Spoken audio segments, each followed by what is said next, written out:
All right, we are live. Let's see, we are live on Facebook. I say this all the time going, did it work? Did it work? I probably shouldn't do that. I should trust in the technology after all this time. But I'm so excited to have Kerry Doman with me today. Kerry is the founder of Little Guy Detroit and After 5 Detroit, and we're going to be talking about both sites, and we're going to send everyone to those sites via Facebook, Instagram, and the website, of course, which is where there's such a wealth of information. I was saying to you before we went live that when I was a young mom, I was always looking for, you're looking to get out of your house and someplace to go. And, but before we go there, because you're a young mom now, you were once a single, about town, and you had this idea called After 5 Detroit. So let's start really with there, because I think like everything, we adapt in COVID, we adapt in life, and you also adapted your whole business as your life changed. And I think that's, one of the main reasons I wanted to talk to you. I think, you're smart lady. And so thank you. Welcome. But tell everyone a little bit about what After 5 Detroit is and what's going on right now. Yeah. So first and foremost, thanks for having me. Thanks for reaching out with interest. Before I always joke, before I was young, before I was a mom and could stay up past 10 o'clock, I started After 5 Detroit, and it is still all about what to do, where to go, mainly geared towards young professionals, but it was always a resource meant for anyone looking to experience the downtown lifestyle. When I started it, Detroit was just not at all what it is today. And that's kind of exciting to see the progression of Detroit as by way of the businesses I've built, and not only tied it to the progression of my life, but also the progression of the city of Detroit. When I started it, it was really out of a personal need for meeting new people, figuring out what to do. I'm a product of Birmingham, Michigan, and the story I always tell is I went away for college. I came back and realized so many of my friends had left, not only for college, but thereafter had found jobs in other areas, and really trying to attract people back to the city or suburbs of Detroit was really something we were struggling with as a region. And it was just right time, right place. I personally fell in love with the city of Detroit, had never really spent much time there. It's the classic Metro Detroit story, Metro Detroit upbringing story of like, I would go for games and concerts, and you drive in and you drive out home. And people working down here, they drive in and they would much rather sit in traffic at 5:01 than figure out what to do after work. And so that's really, again, the personal need was figuring out where to go, meeting new people, and this joy of discovering what the city of Detroit had to offer. And at that time, I think our greatest asset then and still now today is the people. And I think old Detroit that will always have a place in my heart, where, the bar owners were the bartenders, because we were all bootstrapping everything. Mm-hmm. One of my favorite bars, it doesn't even exist today, but they started a new bar. But yeah, I would just sit at the end of the bar using their Wi-Fi. So I'm running my business off in their business. And, there's huge, there are lifelong friends that were built out of us all just trying to bootstrap it and make it in a city that hadn't yet had this revitalization.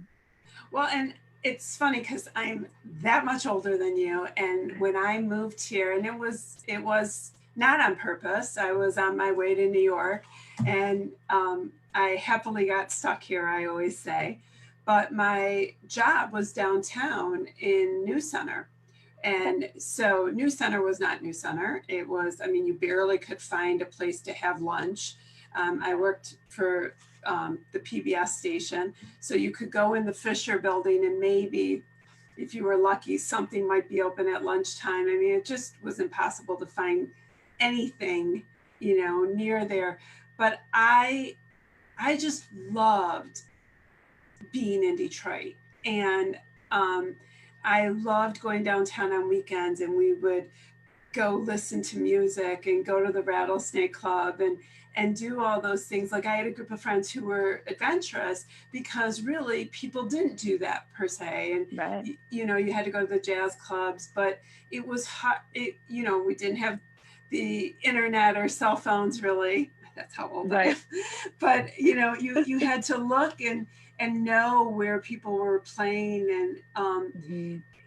And I remember, when I first met my husband, he was like, "How do you know Detroit so well?" I'm like, "You got to get in your car and you got to drive around, and you got to meet the people and see the people." And I do love, how Detroit is evolving, but I love still the old restaurants that are still there. Oh yeah. And the character of the people, because that's everlasting. But when I was a little girl, my parents used to bring me in to go to the Fisher and um, you know shop across the street and things like that. So I've just I'm allowed to call, I guess, Detroit my home now. I've lived here long enough. But that's why, I mean, I was always attracted to your site. I I was married and attracted to your site because no, I didn't want to hang out with where my kids were hanging out, but I love to know, what the bars, the restaurant scene was, and how things were building and progressing. Now we certainly have hit, what I say, the bump in the road for a moment. And so tell me a little bit, now that we're not venturing out as much, we will venture again. What's happening with After Five Detroit now? Yeah, so when that happened, so we actually run, pre-COVID, we were running 4 programs, as I would say, programs. After Five Detroit, Connect After Five, which is a program that runs monthly events for the downtown corporate community. Our intern program, which we had to pivot this summer and ended up being a huge success, and Little Guide Detroit. So at the start of COVID, we were already at full capacity. We have a very small but mighty team, and we were already at capacity. And so I think that was just that business decision of like, we need to put out fires in other areas right now. Let's put this on hold, mostly because at that point, you're just making up content. You're trying to create content out of nothing. Nothing was open. No one knew when it would open again. And so the safe thing to do at that point for us was just to say, hey, talk to all of our clients and say, we just need to pump the brakes and figure out where this goes. That was a strategy we took for After Five Detroit. It still holds today. I mean, there are a lot of great resources telling people who's doing takeout and delivery, and it's just not. That's just not at the capacity to. Yeah, it's not the capacity. When the content is not at the capacity to actually have good content, that's genuine content. Then it just, for us at this time, we've just kind of put it on hold and hopes that it comes back. But we're really proud. I say that with a caveat where we're really proud of the many years. I mean, this will date me, how many years I've been doing After Five, which I don't even know off the top of my head how many. It's been a long time since I started After Five. And so, as we talk about the progression of downtown Detroit, when After Five started, there was nothing like After Five. Mm-hmm.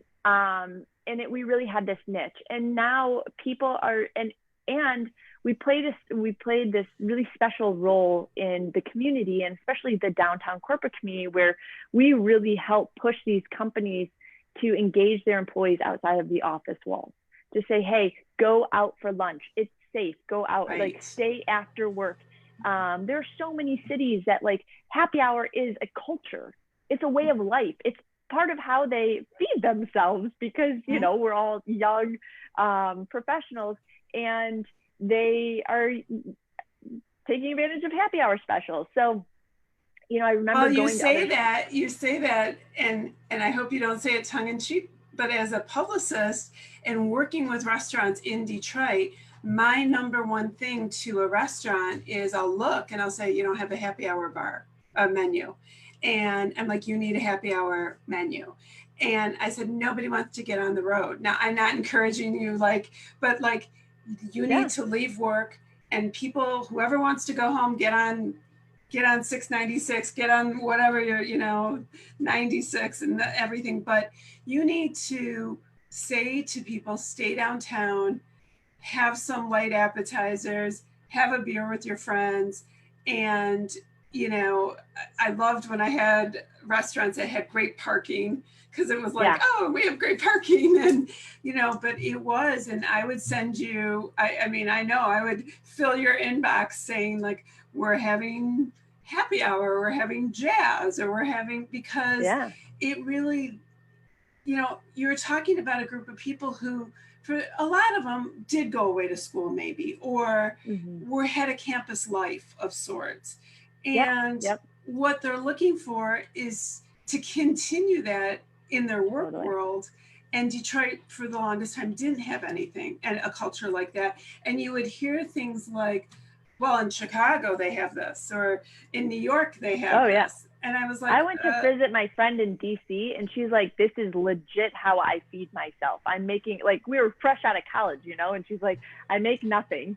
I'm in a very expensive city. This is when I eat my dinner, right? It just the $5 burger and beer. I mean, this is a way of life, and but it's also a culture. It's they've created this culture where you look and everyone's in their suits and their work attire, and this is what they do after work. And it was such a fun vibe that it was like, I want to bring this back. I want to build this in Detroit. And I think where we were 10 years ago and where we are now, we don't need to cultivate that as much. It's happening on its own. And I think that's a huge success story.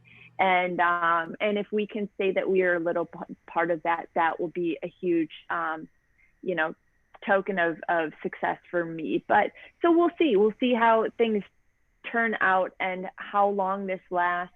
My heart genuinely goes out to all the bars and restaurants and all the venues that we cover on a daily basis that are just, they themselves are struggling to figure out how to make sense of this. And I just truly hope and pray that they can find their way through this, because it's they have a tougher job than I on that front. And it is, and you and I both know that we're approaching, we have a beautiful day today, and we live in Michigan, so tomorrow we don't know, and people have invested in heat lamps and the new igloos, and I love it, because what we're saying is we care about our restaurants and we care about our community. It wasn't that long ago, I wanted to go out, and I wanted to go to a restaurant and sit outside. And I kept telling my friends, not so easy in the suburbs. In the suburbs, they don't take reservations for their patios. Yeah. So anybody listening to me, this is my vent and grief, because if you go to some of these suburbs, they're very successful on their patios and feel they don't need to. But when you're in a pandemic such, you want to go out, you want a reservation, you want to know you're going to get on the patio. And so we went downtown, happily taking reservations on all the patios, for the most part. And it is, always fun to go with people who don't venture downtown a lot, which is, I'm like, okay, you got to get out. You got to take, all of a 19-minute ride. I like to say it's really not that far. So no, it's always surprising to them in a good way. So I think that the more we can bring people down, that's always been our goal and our motto. Just bring them down, keep them down here, support the city in any way that they can. So So you, I'm glad you're doing that. so during the March, in March you shifted, and you're right. I do want to touch upon there, and you have such a great attitude about it. A lot of people worry about competition and, oh, they're doing what I'm doing, and there were other sites that popped up to Mm-hmm. to tell the story of things going on, and personally, I think that's great. I think, Mm-hmm.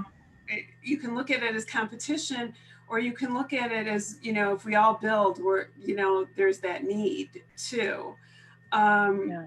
but you also took a look, and you had the Little Guide Detroit, that parents were looking at. So first, let's talk about what that is, what it Sure. looks like, and we'll talk a little bit about how that also has had to do some shifting. Yeah, so Little Guide is very young. We're only 2.5 years old. That is lines up really well with my 4-year-old. When he was born, the wheels started turning, and after some thought provoking brainstorming and development, thereafter we launched Little Guide, and it really just was out of, again, a personal need. I do live downtown Detroit and have lived down here for, I don't know, 15 years, something. I don't know. Also dating myself. But I love that, because you're saying it, and you're really, as they say, putting your money where your mouth where your money Oh is. yeah. You live where you're I've probably talking about. lived longer than here now. Wow, I'm really getting old if I do the math. But anyways, I've lived down here a long time. I always like to joke. I lived before it was cool to live in Detroit. So yeah, I've been here a good minute, and now with 2 kids, I'm proud to live here. I'm proud to live, have them live and be raised in the city of Detroit.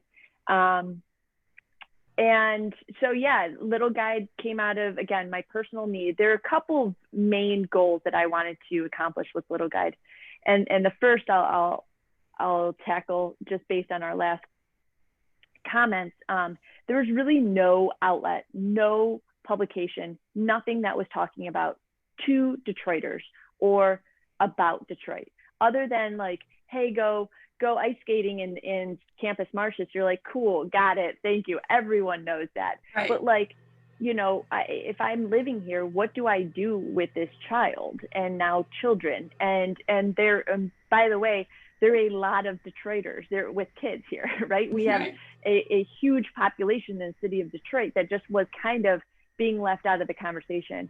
And so that was a big motivation for me. But also too, we very much cover Metro Detroit, and I take swim lessons in Birmingham, and we went to this amazing, I'll talk about this later, like amazing rock quarry. I don't even know what it is. Nature center in Southfield. So like, Oh, wow. parents will travel a little bit. We'll travel to do cool things. And so yeah, Little Guide Detroit is now it is the number one online resource for families throughout Metro Detroit.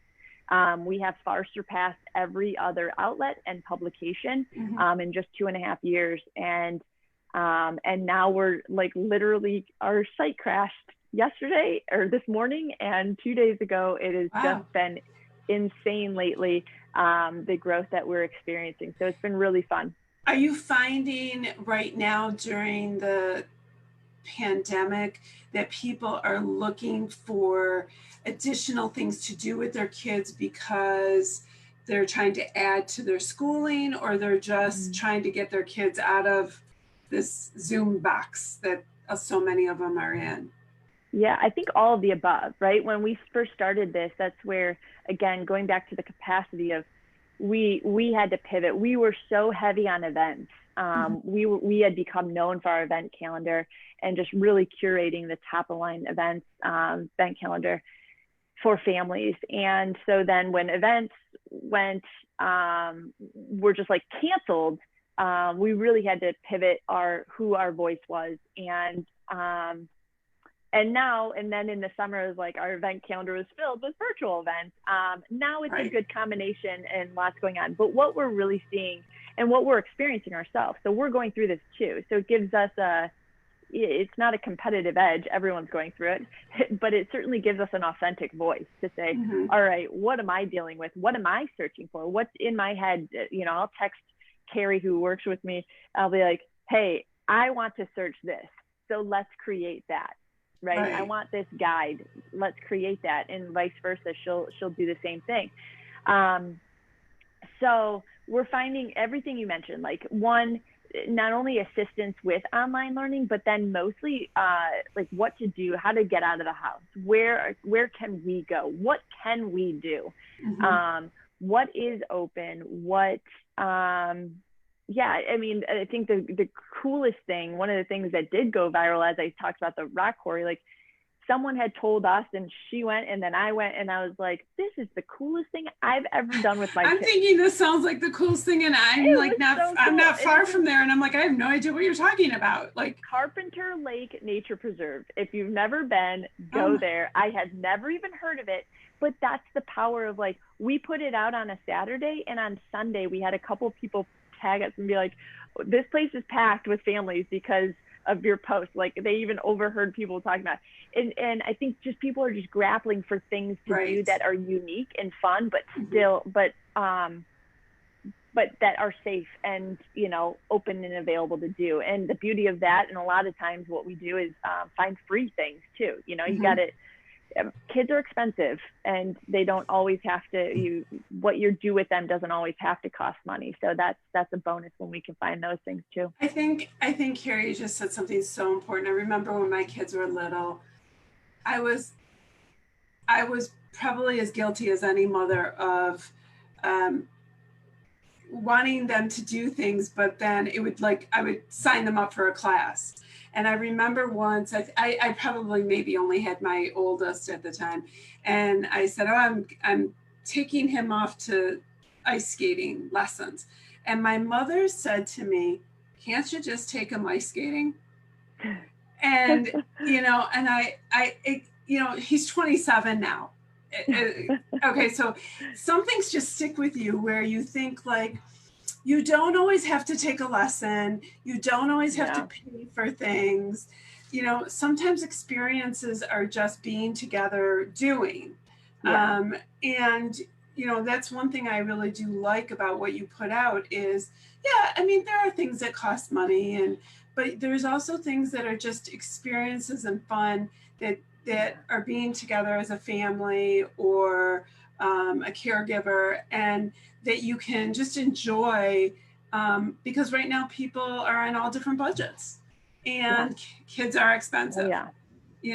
And kids don't get less money as they get older, FYI, for you with little ones. bigger kids, bigger money, bigger expenses, but bigger problems, everything. Gets... So, and I think as parents, as you said, like, we're just in general, I think we're just in need of community, but we're also in need of ideas. There are a lot of times where if you think about where you're finding your content, most likely than not, 90% of our traffic is mobile. Yeah. Think about that. 90% of our traffic. And I believe it 100% because I too sit in my bed on Saturday morning and I'm like, what are we doing with these children? Get them out of my bed now. Like, let's get out of the house and go do something. So modern day parents, they're on the go, they're fast, they want ideas, they want, and we're just here to generate those ideas. And here's a list of ideas. Pick one that fits for you. And it might be just like a fun game in your backyard, but it might also be a short trip to something that's really cool that we just, vetted out and found, or someone told us about. So a couple things come to mind. Like, one, how do you get your ideas and your content? It's not an easy process, but it's made much easier. And what I will give a huge shout out to the community that we've built. As I said before, we have the largest reach and engagement of any platform for families and moms in particular throughout Metro Detroit. But more so than numbers, what we really saw, what really was proven to us during COVID in this pandemic, is that we have not only racked up huge numbers, we have those numbers equal our community. they're not just numbers, they're our community. And that really was, they proved that and showed that to us in the pandemic. And I think that's a huge proud moment for us to be like, that's amazing, because they were coming to us just as much as we were trying to help them.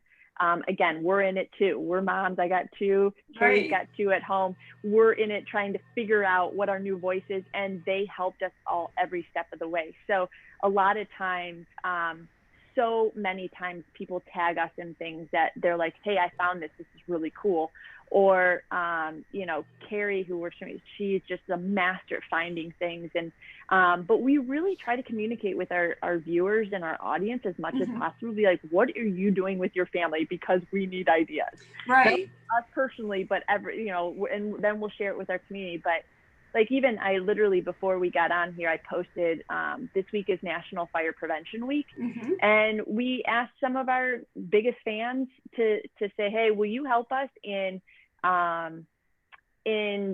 going to your local fire station and donating donuts or bagels or whatever, and just showing our appreciation. And through their help, we were able to reach firefighters in Dexter, Canton, Livonia, Detroit, obviously, different parts of Detroit. So everyone's like, yeah, that sounds awesome. That's so cool. And then they send us some pictures. And so we rely a lot on them. And in return, they just help feed such cool ideas. I love that, because the interaction between that is missing, you know, at times from other sources of media or online engagement. And you really are communicating, you know, to the people who are utilizing you. Oh, and moms will tell you. Moms will tell you. And we encourage that. You know, we got a message the other day and saying, hey, I will not go here. My friend told me that they're not wearing masks. I don't feel comfortable. Like, I don't want to, you know, and they went on, and you're like, okay, now we know that's, you know, and so everyone has to play in the safety of where they fit in that realm. Right. And so we just need to be aware of that. And it's just information that they constantly are telling us that helps us so much, because we can't possibly go to everything. We definitely try and do a lot, obviously, with our own family, but it's so key and clutch. And we're so grateful to our followers that help us shape the content that we create every day. What's the targeted age group that, you know, parents should be coming on to, you know, look for things to do with you? Yeah, so we always say prenatal to 10 is our hotspot. Beyond that, there's certainly really fun and cool ideas that you're going to be doing with your teenagers too.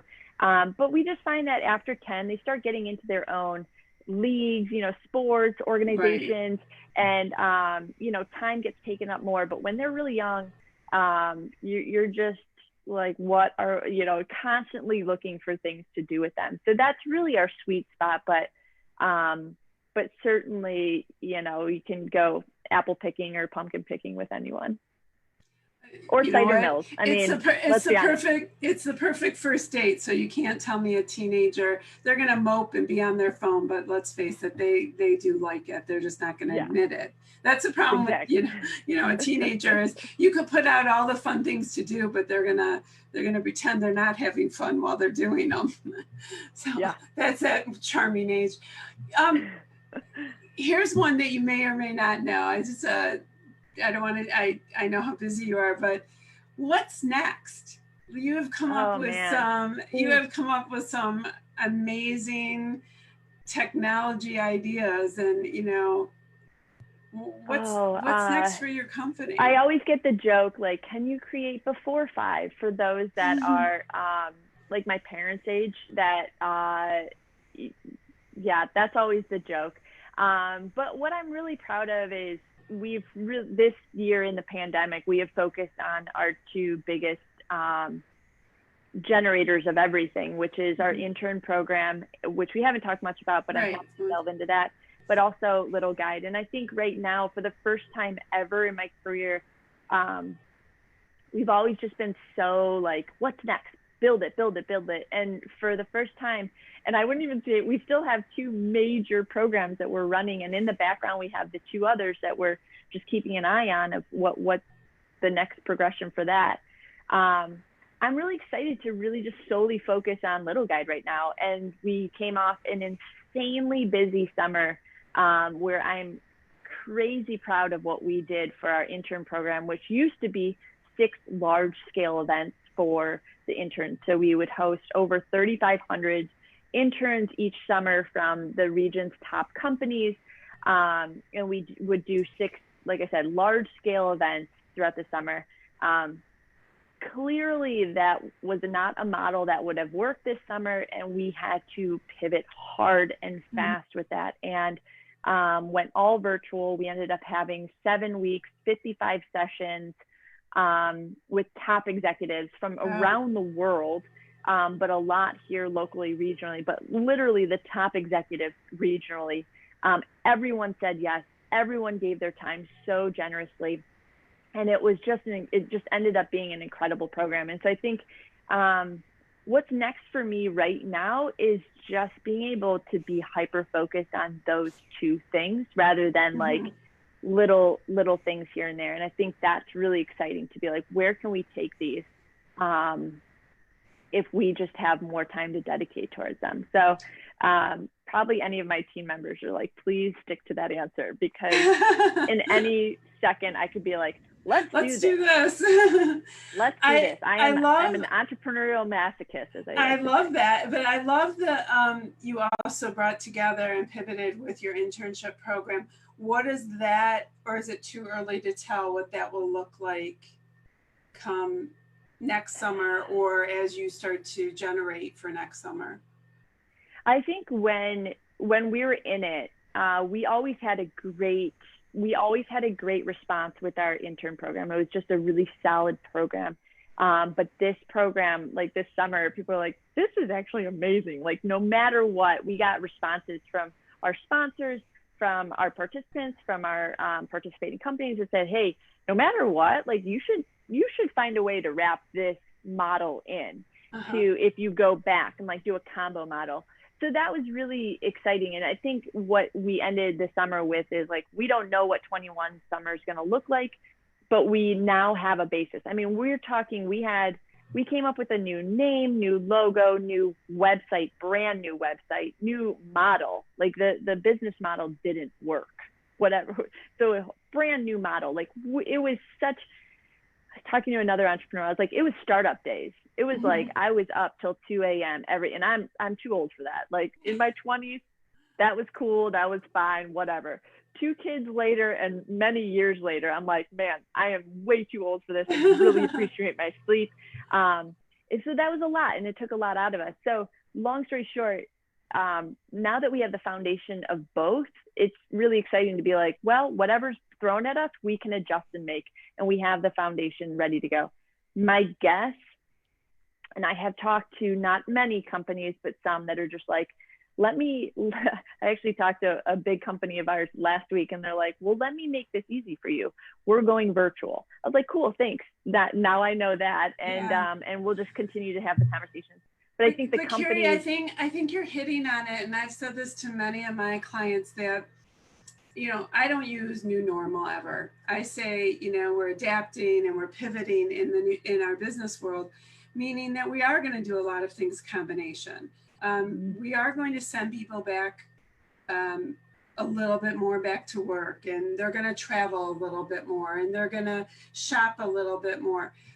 But we're also not, you know, we're also not going to send everybody back. And so much of this is working. I mean, yes, I want to see events and raise money for, you know, I before I talked to you, I was on the phone in regards to a big event that is going to be virtual. And of course they're shifting.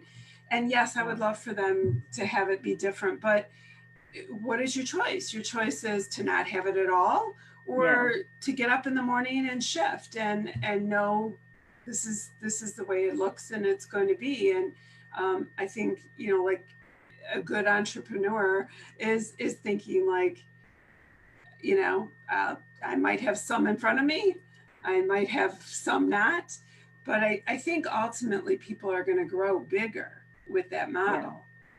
I Let's hope. I know. Trust me. Let's hope. At least some days it's exhausting. yes. Yes. It was an exhausting summer, but I just hope that we don't have to do that again, where we don't have to completely start from scratch again. That would be my only hope. Other than that, I feel like we have a really good model any way we go, and can adjust a lot easier.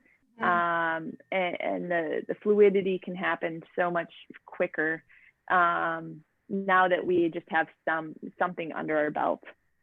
It doesn't feel good to know, and because I've gone through this with businesses, you know, who on March 13th went home that Friday and went, I don't know what to do, or I don't know how to shift, and kind of woke up Saturday and said, I better figure this out. So, you know, you really got running and made. Let me tell you how that weekend went. Kerry, who works for me and works with me, I should say, she is the best. She wrote 35 articles in that weekend. We were just on top of it. I mean, that whole week, we're avid newspaper readers. Like we were like, I was Amazoning goldfish. I was like, I can survive a pandemic if I have goldfish for my children, you know, like little things like this. I was Amazoning diapers and goldfish. I've laughed how many people have gotten their first dog or their third dog, and you know. Gosh. Yeah. So I mean, we were really taking this seriously far before March 13th. But when March 13th happened, we were like, there are going to be a lot of families home now with their kids being like, oh shit. And we were too, by the way. And so that weekend, she literally wrote 35 articles that we were like, what do we got? What are we going to come up with? Mm-hmm. And from that just kind of set the tone, and we were off to the races really fast. But I don't think that's a weekend either of us will soon forget. Well, I would imagine not, but thank God you did, because I don't like to hear that your site crashed, but I know what that means. You know, from a business standpoint, I know what that means, and it means that people want the information as fast as they can get it, and they're all going to it. And you know, you'll figure that part out, and I know you're back online, and you know, you called your. It's just a crazy 2 minutes, you know. You're like, what is this coming back up? Right. So yeah, don't worry, anyone. It's all back up. But yeah, I mean, like we just had something go viral over the weekend. We've had great numbers, but then it just spiked, and it was incredible. And Sunday alone, we had 30,000 visitors on the site. I mean, just on Sunday. So it's we're just at a really exciting time, and really just happy to be able to have a resource that people rely on. That's the most rewarding thing. I love it. To add to people to your site, how do they find you? Tell everyone how to find you. Yeah, so for Little Guide Detroit, it's littleguidedetroit.com. Everyone always thinks I say guy because I have two little boys, but it's Little Guide, GUIDE, Detroit.com. Same handle for Facebook and Instagram. After 5 Detroit, we're on hold right now, but please check it out, after5detroit.com. And yeah, if you have interns or have kids at home that are intern age, it's virtualinternexperience.com. So we're all over the place, but wherever you're at in life, we should have a resource for you. I love that. I actually, for sure want to talk to you more as the internship, like when we get closer to, you know, the summer. I mean, like, let's definitely catch up. I always love to catch up with you. And, you know, look, my kids are so old, and I still find myself on Little Guide Detroit because, you know, I know it sounds funny, but I don't want to just go apple picking or just in the fall go, you know, I love a good cider mill and everything like that. But I want to know, like, someone told me about, oh, it was my Pilates instructor, told me about these canals of Detroit and like the food truck and everything. And I was like, oh my God, how come I don't know about it? Well, sometimes you just don't know about it unless you do a little research on your phone at night at, midnight when I finally get done. But also, if you don't Google around and have people like you who are experts who are telling us where to go and what to do. So, well, thank you. I mean, I love that. And I love hearing about different places. It's just fun. And I think like people have to not be worried about exploring a little bit, because they have to remember to take what you're comfortable with right now during this COVID and how you handle your family. And I always tell people, like, it's one thing for businesses to set up their protocols, but as a family, you have your own. And so, if your protocol is not just sitting in your home, then go outside and figure out how you can do these things comfortably. And we're very respectful of that. I mean, I am the first one that will always say, whatever you feel comfortable with, you do. We'll put it out there. And there's things that we may not, Kerry or I don't feel comfortable, we wouldn't do with our family, but there are lots of families that are asking for it, and they do. So I respect that. 100%. Respect everyone's boundaries and what they're comfortable with. And we will continue to do our best in providing those options for everyone. Well, I can't thank you enough. Everybody, I can't imagine that you haven't gone to littleguidedetroit.com, Facebook, Instagram, website. But if you haven't, you are definitely missing out. So head over there now. We will not try and crash your site, but we certainly will. Crash is good. That's all good things. I know. See, I do say, like, it's not what you want to happen, but it means you're doing something where you're giving people something they want to see. It's going to be a magnificent weekend. So let me just say that, yes, go to the cider mills, go apple picking, but there's so much more to do in the fall in Michigan. And so head over to Little Guide Detroit, check out where you were in Southfield. What was it called again? Yeah, Carpenter Lake Nature Preserve. And it's open, I think they say it's open 24 hours a day, but they are open early for all of us waking up early, whether we like to or not, with little ones. And it's really cool. So, and it's free, like I said. So, and all of that, like I said, on Instagram, we try to post every day some new ideas, fresh ideas. Our newsletters are huge. So thank you so much for thank you. Giving us a plug. I love being able to catch up with you and trap you for this conversation, because you just have so much to tell people. So thank you for spending the time. I know you have little ones, and it's getting, I'm sure, towards a bewitching hour. It's nap time. So good. Any time they could come in and wake up from said nap, but we're in quiet nap time. Oh, then you need to get work done. Thanks, Kerry. I will see you soon. You'll come back and talk to me about the intern program as it develops more towards the summer, for sure. Would love to. Thank you again for having me. All right. Talk to you soon. Bye-bye. Bye.